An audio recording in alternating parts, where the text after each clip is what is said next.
Hello and welcome to Art and Self. I am Cindy Ingram, your host and the founder of Art Class Curator, Curated Connections, and the Art and Self Connection Circle.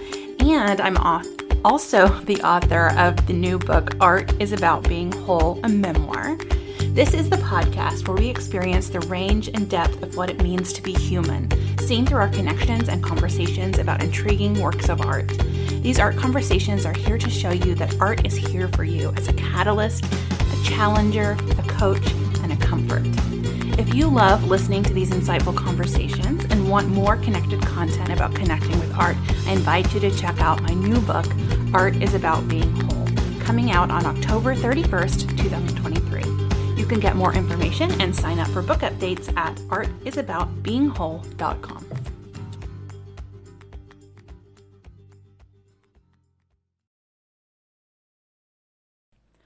Well, you might have noticed that I have been gone for a little bit of time. I have not recorded a new episode since June, and it is now October.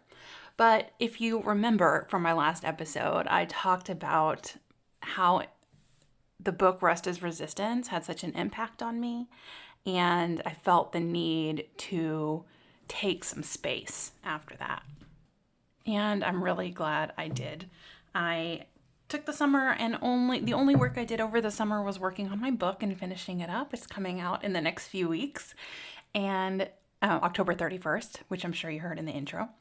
And I also, did some traveling and had a lot of time with my family, and it was wonderful. So I am back to talk more about art, and today I have a really awesome guest, Margaret McDonald. Margaret has been in my program, Their Creativity Cocoon, and we have been sort of making art together for a few months, and it has been really fun to talk about our journeys with making art and how they're really similar. And I think that a lot of art teachers will really resonate with this discussion, but also people as a whole, because I know a lot of people have these built up versions of what an artist should be and are really disconnected from creating art themselves. So today we're going to talk about creating art, why we didn't do it for a while, why we're doing it now, and what an impact it has had on us and our belief systems too around art. So here we go. Here is my conversation with Margaret McDonald. Hello, everybody. Welcome back to the Art and Self podcast. And today I have an exciting guest for you today, Margaret McDonald. Hello, Margaret. Welcome.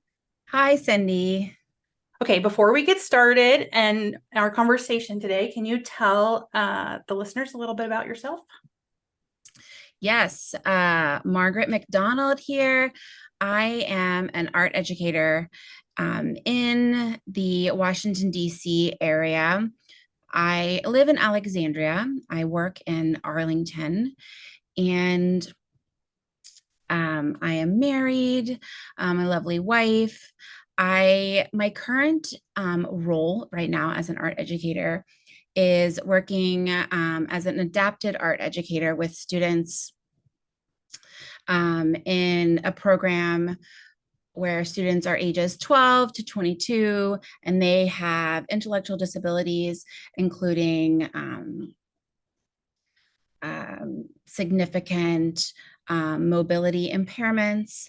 And so I'm adapting the classroom and the space and lessons to transcend barriers for them to access art and to create. And it's a really fascinating experience for me. I love it. I also do that half-time and also work with the general ed population K-5 as well. So that's Excellent. where I'm at right now. And actually, I'm also in grad school, so keeping busy with that too. Oh yeah, I forgot about that. Oh wow. Oh yeah, that's a lot. I was just thinking we should probably have you back on the podcast after you've been at your school for a little bit longer and have a conversation about your adapted art curriculum, because I'm sure there's a lot of people who have I would love that. Love to learn about that. But today, what we're talking about is our journey with making art. Margaret has been in my program, The Creativity Cocoon, and then also Curated Connections, which creativity cocoon kind of merged into. And we've had a lot of chance to sit and make art together and talk about the process of making art and how we used to make art and how it changed as we've gotten older. So I thought I'd have her on to have that conversation with you all. So why don't we start with just kind of talking about your experience making art and like maybe your history of art making. Yeah, as many share, I think as we hear a lot of artists share, like I've always loved drawing and doodling, and that's has been my experience as well. As I became an art educator and got my first, big girl job teaching, my art making um, became a little bit more of a chore.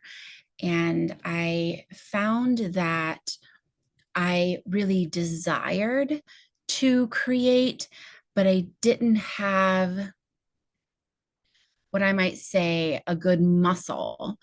And wasn't, I didn't really have a toolbox on how to strengthen that creative muscle. I can remember when I first started teaching, and individuals would find out that I was an art teacher. Other friends and adults and community members, they would often ask me, well, what kind of art do you make? Are you an artist? And I would say, yes. And well, what do you make? And I would say, a little of everything.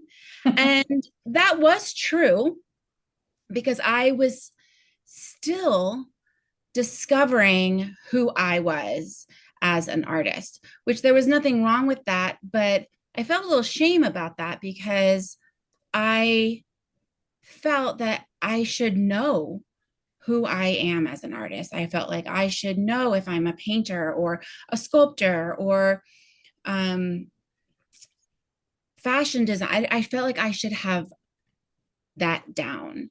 And I have around my house, I can see in my decor stages of my artistic development. I have a mosaic coffee table where I was dabbling in and doing mosaics on all surfaces I could get my hands on.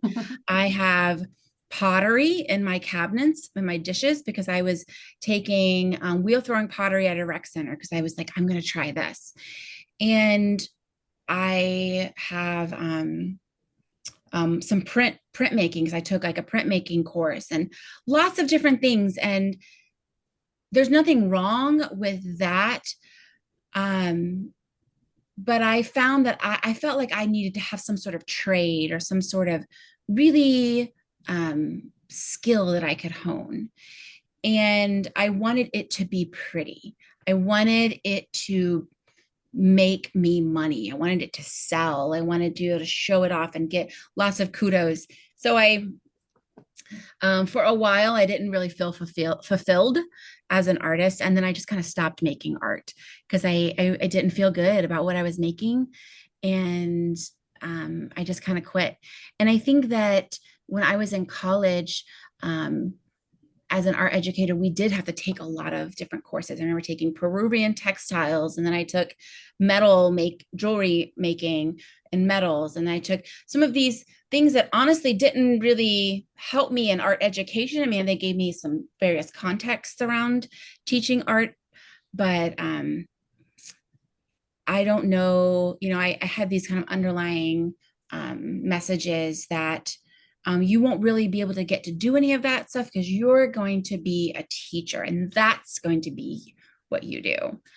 So I kind of stopped making art for a long time. Yeah. And okay, so I'm going to show my history too, just because they're different, but then we kind of, I guess in the last little bit of time, it's been really similar. So I also grew up as the child that loves to draw, and I was constantly drawing, and I wanted to be a Disney animator desperately until I realized at that time it was just drawing the same figure over and over again, slightly different. I was like, oh, that doesn't sound fun. But then I discovered art history, and that's when I really I fell in love with art history. But in college, I remember, and I went to high school art classes and middle school art classes, and I always remember being like, knowing I was good at it, but knowing that I wasn't great at it. Because there was always like a couple kids in class who just knew how to do it. Like they could just naturally make these amazing works of art and these amazing drawings without ever having to like try, and they just did it. And I was like, why do I have to work really hard and I can't even come close to how good they are? And that, that started to happen in high school, and I started to realize, oh, maybe I'm just not good enough for this. And then I get to college and decided to do an art history degree, but then I was in a drawing class in college, because with the art history degree I had to take 4 studio courses. And I was trying so hard. I loved that class because it was like, covered in charcoal at the end of every class, and it was just so fun to sit there and make art. But the teacher told me in like my final critique, he said, we put out my drawings and we're in the hallway, and he said, you are the hardest working student in this class. And he was like, you try so hard. And then, and yeah, I'm like, yeah, I do try hard. And I felt seen. And then I got a B. And then I was like, okay, if I did my very best and I tried so hard and all I can get is a B, and then I was always a straight A student. So it was like getting a B was like not okay.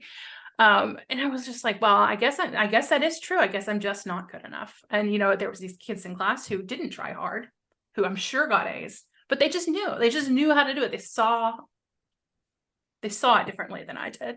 And so I lost a lot of confidence in my ability to make art, and not only my ability to make art, because I knew I was good and it just wasn't great, but I lost confidence in my ability to improve. And then I also, at the same time, lost confidence in my ability to have ideas that were good enough to be as good as all the art history that I was studying. So I didn't believe that my ideas were good enough, and I didn't believe my like skill was good enough. So I went full force into art history, spent 20 years teaching it and loving it, and I still love it. But it was definitely, and I would make art, like, I'd make the posters at the schools, like for the pep rallies or whatever. And I would like play around here and there, but I never like seriously made art after college because of that. And I don't know, I don't even remember if it was an official decision. It was just a really subconscious, that drawing class was like the one thing though, because it was like, yeah. And then it was over the last few years where suddenly I had this like yearning to make art, and I was like kind of thrown aback by it, and started doing it, and like taking apart all these stories that I'd been telling myself over the last 20 years of like what it means to be an artist. Right. Yeah. Go ahead. I was just going to say, I found that the point where I started to have a desire to make again was when I had some students ask me about my art. And some students asked me what kind of art I made. And it occurred to me that if I was going to tell my students that they could be creative, then I needed to believe that I could be creative. And I didn't believe that I could be creative. And that struck me. And so I realized that I had some work to do. And then I realized that I needed to figure out how I was going to believe that for myself. If I didn't believe I was an artist, how am I going to convince someone else that they can be an artist if they want to? And so that's when I kind of started to think, okay, maybe if I just start making, then I can be an artist. And I think that's a philosophy that I have now, that you can be an artist if you want to be an artist. simply just start making, and there you are. And so I would make a few things and maybe bring in something to show my students, and my students begin to believe me, right? So when I tell them things or teach them things, Mm. it's believable. Even just giving them simple directions, they had a little more buy-in. This lady is trying to tell us about this, and I believe her a little bit more now. You know, and so, and that's also this like notion that artists are among us and not just this these old masters Yeah. that we will never meet, and they're just this idea that was from so long ago. So that's one thing that can occur to me. Yeah, I love that. And I always felt, I think, yeah, there was a part of me that was teaching, even though I knew like my depth of knowledge of art is deep. I know the media, I know the processes, I know the techniques, I know the art history. Like I've dedicated my entire life to art. But there was always a part of me that was like, I'm a fraud. Like I'm Mhm. not. And even running art class curator, which is a site dedicated to teaching with works of art and art appreciation, there was still this like nagging thing that was like, you don't have the credentials for this because you're not making art, you're not, it was like there was it was like this undercurrent of like inauthenticity or shame or something like They're uh, going to find under it out. all. They're Uh-huh. going to find out eventually that I'm not who I say I am. Like someone's going to find out. Uh-huh. Imposter syndrome It's yeah. sneaks up. Mhm. Yeah. And did you ever have the experience of, and the more art teachers I talk to, the more I think maybe we're all doing this, but that I would go into like a training with other art teachers and we would have to make art in the same room with other art teachers. And Mhm. like that is the most terrifying experience because I'm like, Mhm. oh, they're gonna find this is when they're gonna figure it out because I'm gonna be Yes. next to someone who's gonna be brilliant and I'm not gonna be able to do anything. And it's like, oh, it's terrifying. Yes. Yes. And I find that I just stop. I have found a couple times when we've had those professional developments where we're all in there kind of making an example to take back. Um, I often will just kind of cut out things and just make a little pile of my stuff and be like, I'm going to finish this later when I get home. I have little mini panic attacks Yeah. because I that perfection makes me freeze, and Hmm. I now looking back know that it's that the lie I tell myself is that I can't, like, making bad art is better than just Yeah. dive in there, make something. Yeah. It's fascinating. And I am really curious. I should do some sort of survey. And like, how many of you have this exact same experience? I really feel like it's most of us. Hmm. Um, but it also, as you were talking, it made me think of that phrase, which I hate, those who can't teach, those, and it's like, I think that's part of it too, is like that phrase is always maybe in the back of my head. Like, It's a toxic phrase it is terrible. that Yeah. infiltrates our subconscious and creates doubt that um, I mean, teaching is a superpower in itself that has skills unrelated to the actual content. So Yes. teachers do have skills that are a whole nother bag that's unrelated to what you're actually teaching. So teachers have these skills to implement supplies and content and all that. Um, but teachers themselves are individuals that have a lot of skills, and uh, so yes, Yeah. I agree with Oh, that. and then it made me think too, just now as you were talking, that maybe that phrase is from the patriarchy because mostly women are teachers. I wonder if it was another way to undermine women. Hmm. Well, and first teachers were men, and then when women wanted to come out of the home, they started teaching, Yes, this is Hmm. a whole, mhm. Yeah, there's a whole thing here. I bet I was like, someone's written an essay on this and I'm going to find it. Okay. Yes. So both of us in like we both had different experiences in terms of our like what was happening about our making art, but we both had this feeling of um here is how an artist should be, and here is how I am, and I am not an artist because I am not doing the things that an artist should be. So what were some of the things that you thought an artist should be? I thought an artist should make something that sells Hmm. and hangs in a gallery and yeah, that makes them money, or that looks pretty, or that is appealing. Um, and yeah, or an artist is someone that's successful, um, and that other people love what I make.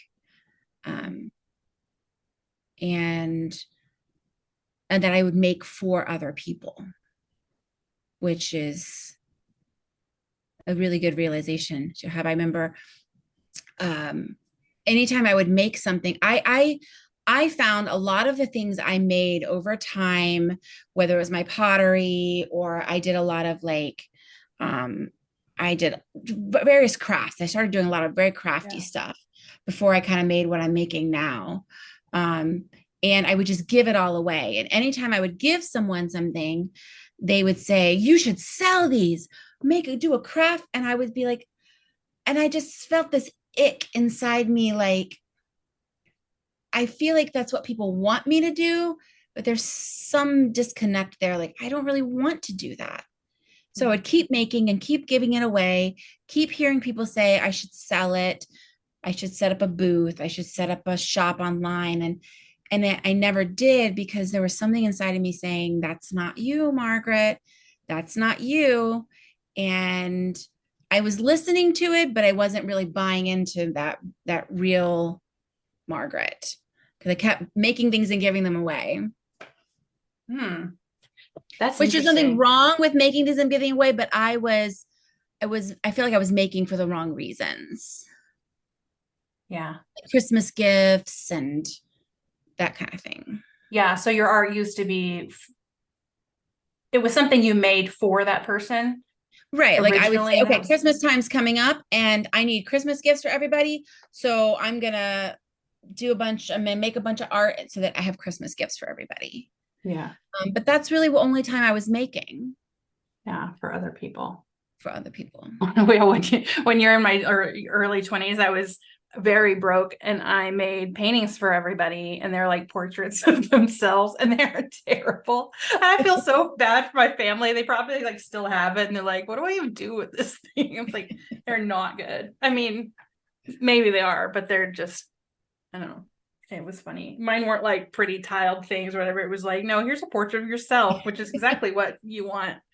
Um, Okay, so you thought, it was making for other people, and even like making to sell, making money off of that, that too is a making for other people um thing. And then one other thing I too wanted to point out, and I'm gonna see if I can remember it. It was a should that I noticed. Oh yes, it was a should that I noticed earlier when you were talking, was you had mentioned you were kind of experimenting with a lot of different media, and that Mhm. in your head, like to be an artist you had to pick one. Was that? Yes. Yes, that I had to be the girl who makes mosaics that are shiny. I don't know. Like Yeah. yeah, and that is just not that's yeah. And my art is going to evolve. I know it, and Yeah. change, and it already has. And I think that's what makes me a great artist, is the fact that it's a representation of me and where I am. And Mm, yeah. yes. Okay, so before we talk about your art now, I was going to talk about my shoulds that I had too, that I thought an artist had to be, and this was very much informed by a lifetime of studying art history and looking at art and going to museums. As I thought that to be an artist, you had to have a brilliant, meaningful idea or something important to say, and then you had to come up with the idea before you even made the art, and then you have the idea of exactly, you know exactly what it's going to look like before you even make it, and then you make it, and then you have all the skills to make it exactly as you imagined it. And so I, in my head, like there was this like, oh, I don't have the idea, so then I can't do it. But then I, at one point in my life, like it was probably like 5 or 10 years ago, in the last 5 to 10 years, I started to have ideas where I'd be like, oh, this would be a good painting. And I would have an idea, then I'd be like, oh, I don't have the skill to even make this happen. And then I would start painting it, I'd try it, and I'd be like, I don't like to paint that way. And so it was just like this weird disconnect. And so I had to dismantle that belief that I had that you had to have the idea first. And then it's all planned out, and then the job is then to execute the idea. Mm-hmm. And some artists are like that. There are many that do that. But there are many more that don't. They just sort of start making and then see what happens. But I was convinced you had to, that was the only way to make art. And I just like, I can't do that because I know that's not my personality. I don't plan anything. I just get an idea and do it. Like I just early, like if I'm cooking, I just throw things in a pan. I don't look at a recipe. If I'm going on a trip, I don't look at tour guides. I just show up and I start walking around like that. I don't do anything that way. And so Right. why would I think that art has to be You're going like to that way? limit yourself Yeah. if you wait for that grand idea. Yeah, you're going to Yeah. limit. Yeah. Yeah. So both of us were kind of walking around as art teachers, telling our students they can be artists when we ourselves didn't believe it, didn't believe it, because we had all this made up bullshit about like what we should and shouldn't be and how we should and shouldn't go about making art. Right. And then before we talk about our art now, I want to like, I remember when it was like one of our first creativity cocoon sessions, we were talking about college, and you had I remember you talking about what it was like to be an artist in college, and you had a story about like going to, and how it felt to be at the art supply store. Do you remember this story that I'm talking about? Briefly, was I talking about, I don't know, tell It's me. like how you were like immersed, you were like really immersed in art making, and it like brought you all this joy, and like you were full all in, and like like it became like your whole life. Does that ring a bell? I remember talking about that. Yeah. Well, I remember maybe I was talking about how when we had this art store called Plaza Arts, and when I was studying at art school in Richmond, and I would go there and walk up and down the aisles, and they had, I don't know if this is what I was talking about, but I do remember oh, you know what, maybe we were talking about, we were sitting here talking and we were talking about, I had a little I'm not sure where it is right now, but Yes, you had I something had a on your little, desk as a I had something reminder. on my desk that triggered this. I think it has fallen down now, but it was a little tube of paint that was all Yes, dried that up was it. that I Yes. had hung here to remind me. That's what it was. I had hung a Yes. little, it was a little tube of like yellow ochre paint. Here it is right here of chroma. Oh no, cadmium yellow paint. Yeah. And it's all dried up, but I had it hanging here because to take me back to that time in college when I was, like you said, immersed in art making, very like supply, like looking at all those supplies. And I loved going to the plaza art store and just walking up and down those aisles, and they would have, all those pencils, and you would go in and pick just like one color of one pencil and purchase just one pencil and like walk out of there. And it was just such a precious time, I remember, in my life, where I was making and creating and valuing the medium. And I can remember my professors talking about supplies and would send me. I remember when I was working in the jewelry class, they would say, there's this one woman who lives on this one street who we buy our jewelry, our silver from. So I want you to go to this address. She's the one that we use. So I would drive to this and was down these roads in Richmond. And when I think back on that time of valuing the process and gathering the supplies and the making and the organizing and keeping everything, it's a really cozy moment for me. Mm-hmm. And I think that's why I have this dried up paint that I can't get anything out of, still hanging here in my art space, to remember that that's who I am. And that's what I love about my artist self. Is I love materials, and I love walking up and down. I love the smell of art supplies. I love the smell of art stores. And yeah, so, and nobody can take that from me. Yeah. Okay. I'm glad you remember the story, because I was like, I know there's a story and I remember it being so good, but I don't remember anything about it. Right. So I was like, hopefully we'll get there.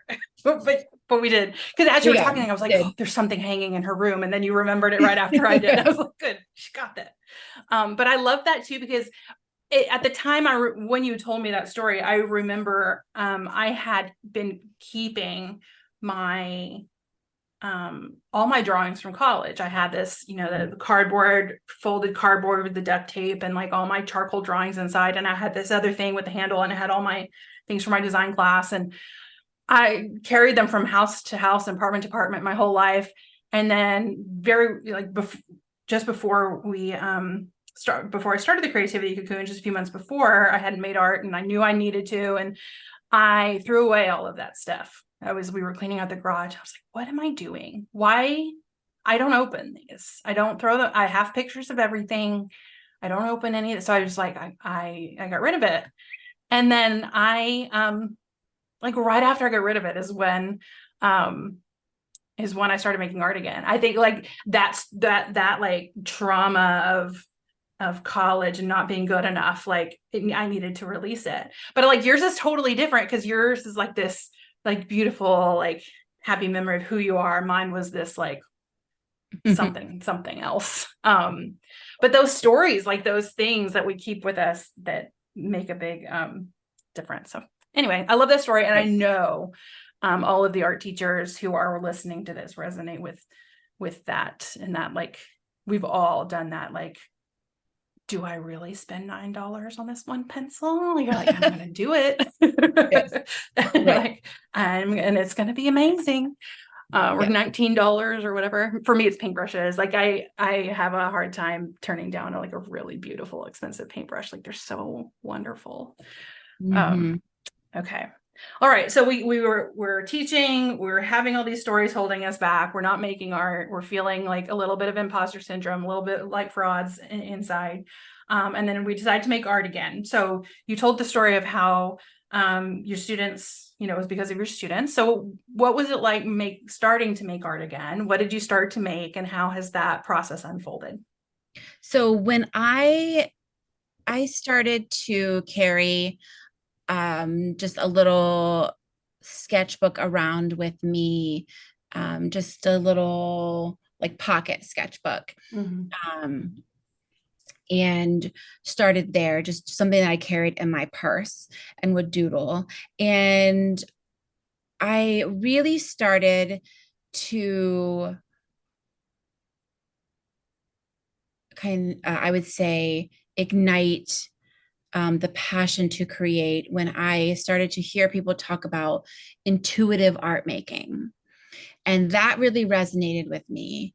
And intuitive art making can be described as, for my understanding, is you create based on how you're feeling in the moment and what's happening within yourself right here, right now. And so this can speak to your comments about having like this grand idea that you're then going to implement. Well, that is not really what intuitive art making really is. And so I started to look up different ways to do intuitive art making. And one of the ways was just to do mindful scribbling. And so I started doing that myself, and I began to really like it. And so it's probably in 2019 or 2020, so not that long ago, I started to do just mindful scribbling, where I would just take a marker and just go and just scribble and just move my hand across the page. And I started to find that when I was working and drawing, that my inner dialogue, my thoughts began to slow down. And I started to ask myself, I wonder if this is why I always was coloring and drawing during when I was a kid and we were watching movies as a family. And we would go to church. I would have my coloring books. If as a kid, subconsciously, as a kids, we do things we know are good for us without really always being told. And then we kind of lose that insight, I think, as we get older. Mm-hmm. And so it was a good reminder that this was helpful for me. And so I started to explore materials, and there was this craze happening with the Posca markers. And so I jumped on that, and I found that I love Posca markers. And I started to explore materials. And so that's I started my art at this point in time is very intuitive. I don't have a plan. And it's very much for me. It's very much for to help me organize what's going on up in this crazy brain, to discharge it onto the paper. And I eventually sometimes weeks, months, days, will feel really good about what ends up on the paper.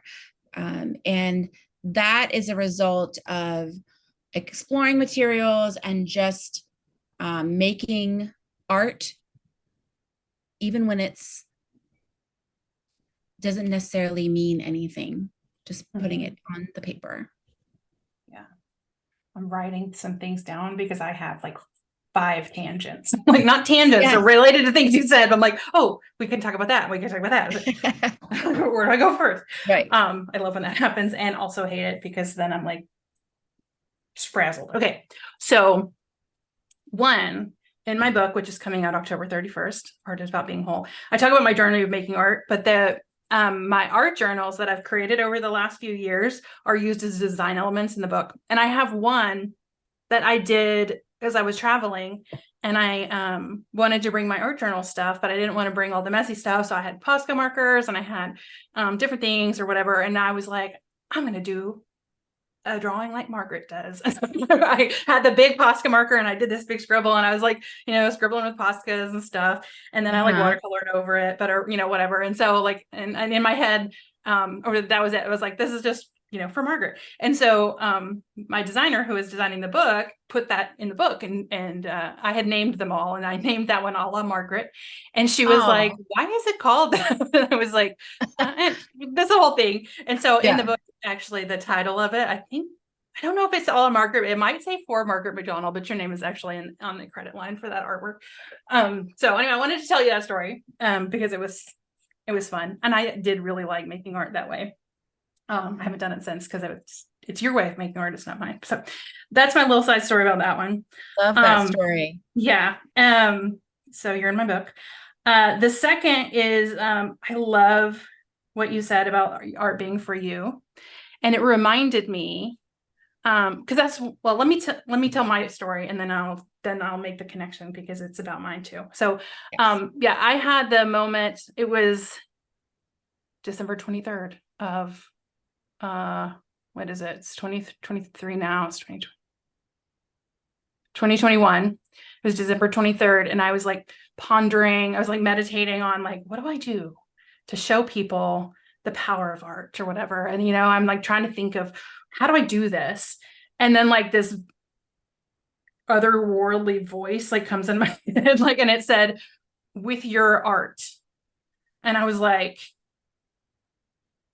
I was like, no, that was like, it was like a very distinct, like, absolutely not. That's not happening. That it was that response. And also I can't make money doing that. That was the second response I had. So that taught me a lot of things, but it was such a clear message. And I don't really believe in like a God telling me things like that. Like, I don't know what it was that voice in my head was, but it was such a very clear thing that I was like, couldn't ignore it. Mm-hmm. And so I'm thinking about it. I'm thinking about it. I was like, I keep pondering it, and I'm like, okay. And then I get COVID like right after that. So all I had to do was just lay there and think like there was nothing I could do. And so I'm like, can I make art? What do I even do? Like, so, I was like, and so I was like, well, I don't have a space for art. So then I built a whole space, and like that took 7 months, and didn't make any art during that 7 months, but I was planning. And then I made the space. I had all the supplies organized in the space. The space was made, still wasn't making art. And that's when I decided I had to force myself up there. And that's when I added it to my programs. Cause then I was like, if people are going to be there to make art with me, I have to actually do it. So that's when I started to do it. It was like it was forced accountability. But what I did learn during that when I started is I decided I was going to do art journaling because I had the same experience as you, is that a lot of the art I had made had been for other people in the past. It was like at one point I was making like wood block print cards, and I was going to sell them. And then there was like, the terrible paintings I made for my family. Which I've never talked to them about since. I should bring those up again and be like, aren't those terrible? Y'all can tell me now. It's okay. Right. But it was always for other people. And it was always like, there was always this undercurrent of, I need to be impressive. And this needs to be good, and people need to like it, and people need to admire.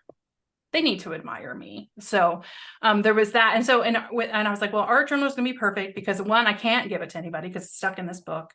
And then, two, like if I don't like what I'm doing, I just turn the page and I'll allow myself to experiment. I didn't even know what media I wanted to do. So I just kind of put everything near me. And so I had a bunch of stuff, art teachers just have all the things. And so and what I learned is the exact same thing that you learned, was that it is 100% about the process and just letting it unfold. And it's about like what happens when I just sit down and do it. It calms my nervous system. If I'm anxious, I'm not anxious anymore. It's so soothing, and I don't come in with any notion of, well, this is what I'm going to make today. I just start, and then whatever happens. And what happened is I started making stuff I really liked, which was really exciting. I wanted to share it, but it's not like, it never came from a place of, I'm going to make this thing to share.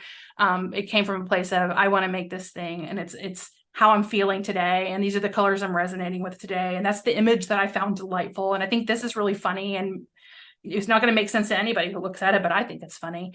And it was just delighting myself. And then I end up making things that I like, I'm really proud of. So, I think it's fun that we both kind of came at this like, oh, art is not about selling or being impressive, or it's about something else. Absolutely. One of the things you said that was really powerful for me as well is the idea that I also, when I started making in your group with the creativity cocoon, I started making in a sketchbook. And that also helped it be for me, because this book is for me. And a couple times I have considered ripping a page out and giving it to someone, and I just haven't, because I I sit down and I work in this book, and it's low stakes. Yeah. It's just here. And sometimes I hate what I make, but it's not that I have stopped hating myself as an artist. I Hmm. just don't really, you know what? I just don't really like that color, or I just not a fan of that material. And that doesn't make me a bad artist. That actually makes me a great artist, because I'm actually learning what works for me, what works on this paper, and blah, blah, blah, blah. So I think learning that about myself, loving myself as an artist, is my goal. Yes. That I can, and when I decide to make something for someone else, I can, because I first made it for myself. Hmm. And then when I make someone for, I felt like I sometimes I would get a little resentful, like, oh, I made all these amazing things, and then I have to wrap them up and give them to other people. And it's such hard work. Well, I think people who make things and sell them, it's great. That's, but I really wanted to make things for me. And now I get to. Yeah. Yeah. Yeah. Oh, so good. Um, okay. There's something I was gonna say, and then I just got caught up in listening. Like, and it was so good. Okay, hold on. It was, you talked about the sketchbook, and then you talked about it being for you, and then, oh yes, sorry, it was the like not liking.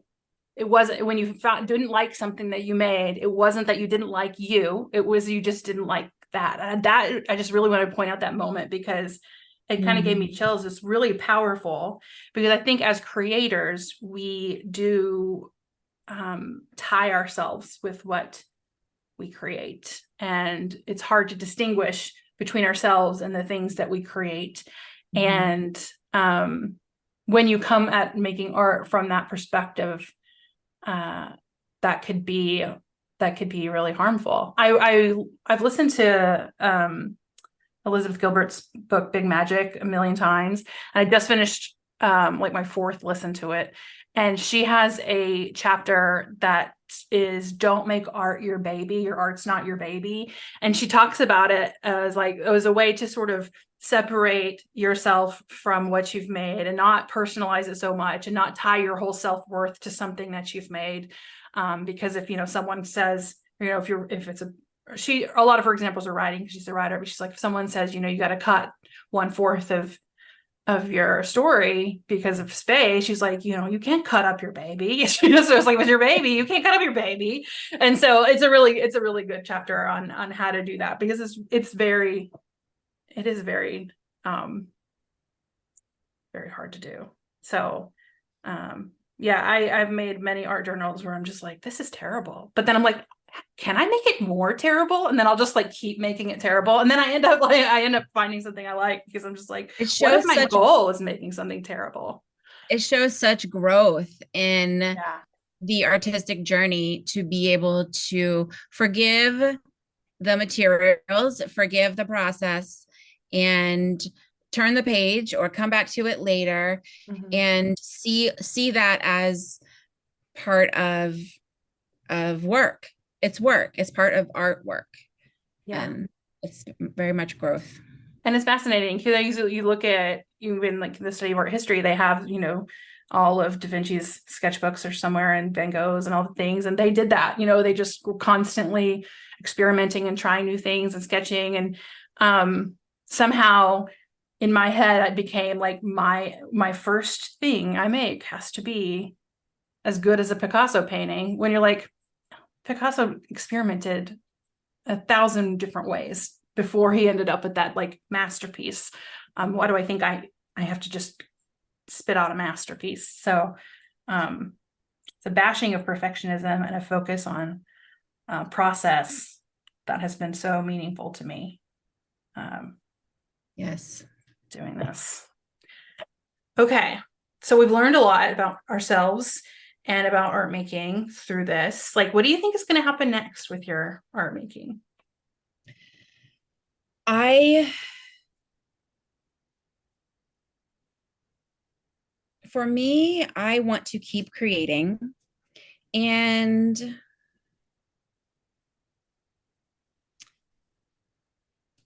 I'm not sure. I'm not sure what's going to happen. Um, I think I still need to I will say this. I think I want to make a little bit bigger. Hmm. I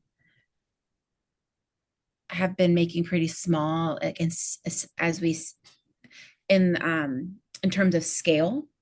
Yeah. So I am um the funny part is I've been using this giant Posca marker that's like a humongous chisel tip, but I've been using it on small like paper.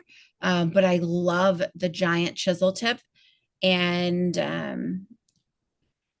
I found myself telling a student today, I said, I can relate to drawing small when you're nervous, but don't forget that you can draw big. It's take the risk and draw big. But I do that too. I doubt myself, I'll just draw it small because it's safe. Mm. And I told that to a kid today as they were drawing. And so I'm reminded, I think I'm going to maybe try to do a little bit bigger, get some bigger canvases or some bigger paper. I love that. Yeah. Yeah. Oh, yeah. When you catch yourself saying something that you're not actually following in your real life, you're like, oh, self, why Yeah. did you just do that to me? Uh, I Right. found that when I was writing the book, I found that all the time. I would be writing a chapter about something that happened like 5 years ago or whatever. And then like something in my life was happening that was like very similar to that moment that I wasn't following the advice that I'm sitting there writing. And I was like, I gotta listen to myself. And then I would kind of resent myself a little bit. But as you were answering that question, I realized I asked the question wrong. I asked you like, what do you think is going to happen next? And really, how are we to know? Because that's not what we're Oh, doing. right. So the question then is, yeah, what are you feeling called to try next or something like that? Which is that's what you ended up answering. But yeah, I realized I asked the question completely wrong. Um, What yeah. about you? I actually have no idea. Like there's something different now happening.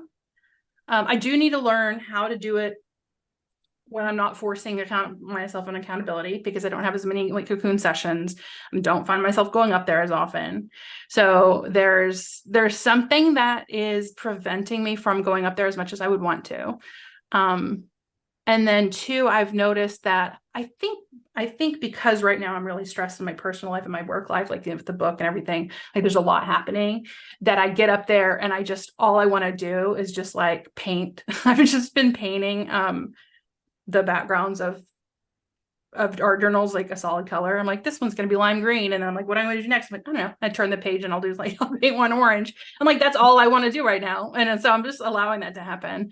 But it's interesting because like I don't feel as inspired, but I also like it's not about that. It's about like what I feel like doing and that's what I feel like doing. So yeah, I don't know. It's like right now it just feels like really mysterious. Like I don't know. I am doing a collage a day thing, like divide the spread up into 8 and I'm doing like little mini collages or little mini artworks every day. And so I'm on like for October. So it's October 5th. So I've done 5.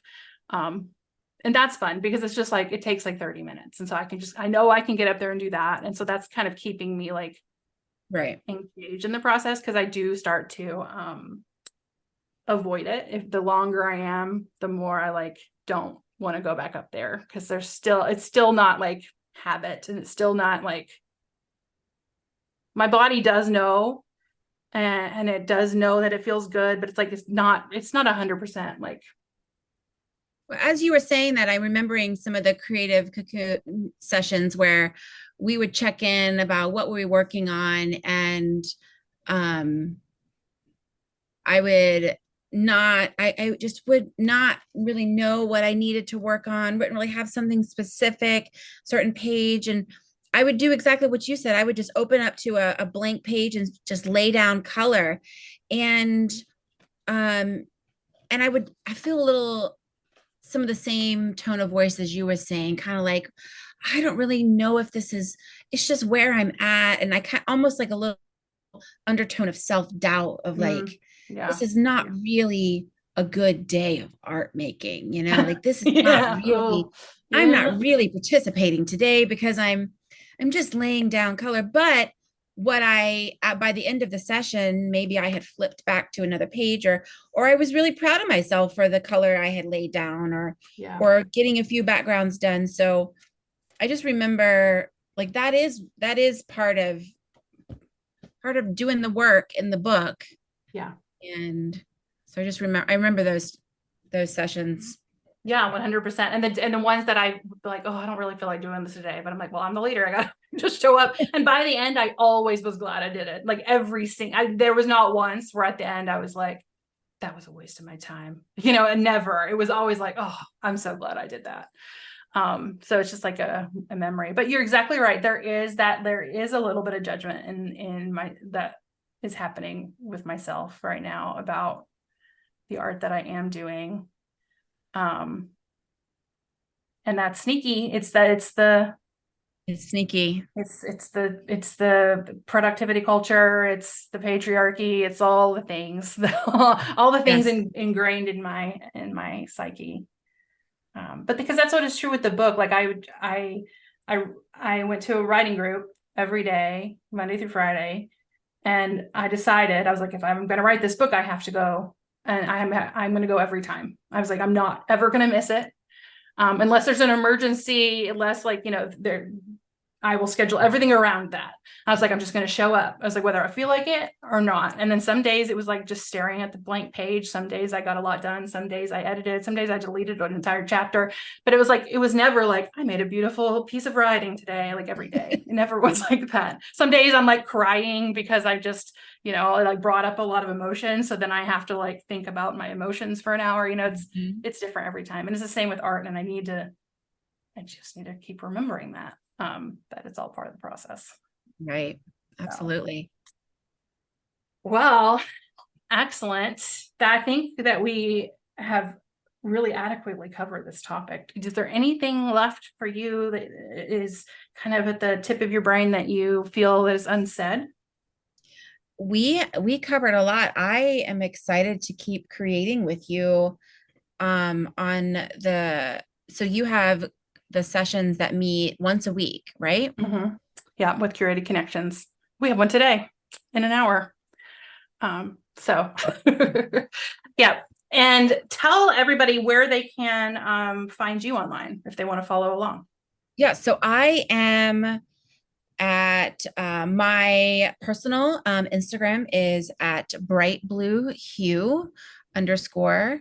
And I also have an Instagram where I post a lot, all things adapted art ed, which is at adapted art ed. So I've got two places where you can follow along. One is my stuff, and the other is all adapted art ed. Thanks. Wait, we will link to those um, Instagram pages in our show notes so they can follow along. I love following the adapted art ed stuff. I love following all of your stuff, but the adapted art ed stuff is really fun for me to see, like all the things that you're experimenting with, and Yeah. it's really cool. Well, thank you very much for joining me today. This was a delight. Thank you. All right, thank you again to Margaret McDonald. And if you want to hear more about my journey of creating art and see some of my artworks, they are in my new book that's coming out on October 31st. Art is About Being Whole. You can sign up for book updates at artisaboutbeingwhole.com. And in the book, my art journals are used as design elements throughout, but then I also have a few chapters at the end that kind of chronicle my journey of art making. So that will be coming very soon, and I cannot wait to share it with you. All right, I will see you next time. Bye. Thank you so much for listening to Art and Self. And if you love listening to these insightful conversations and want more connected content about connecting with art, I invite you to check out my new book, Art is About Being Whole, a memoir, coming out on October 31st, 2023. You can get more information and sign up for book updates at artisaboutbeingwhole.com. Also, please consider leaving me a rating or a review on iTunes and share this episode with one friend who needs to hear what we talked about today. You'll find links to the artworks we discussed over on the show notes, and you can find me on Instagram and Facebook by searching Cindy Ingram Art and Self. Thank you so much for listening. Have a wonderful week, and I'll see you next time.